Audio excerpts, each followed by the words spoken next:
Welcome to The Last Breakfast. Please enjoy the video. You begin by collecting concrete content, contact details, a 2-line professional summary, recent roles with dates, and key skills. Once collected, open Word and either pick a built-in CV template or create a blank document with A4 or letter size. Make sure to set one in margins and choose a readable font at 10-12 points. This saves time later. Then apply heading styles for section titles so you can navigate and update structure quickly.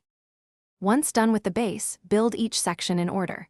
A tight summary, followed by reverse chronology experience entries, education, and skills.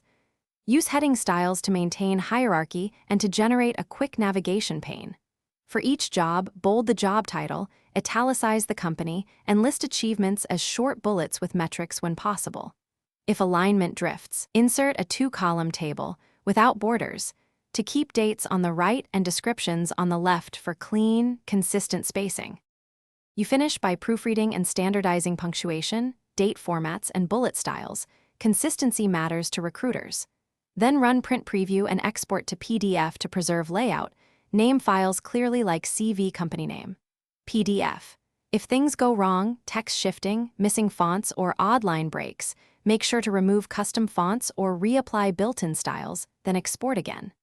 As a final safeguard, open the PDF on another device. Thanks for watching. If this was helpful, leave a like and consider subscribing. See you next time.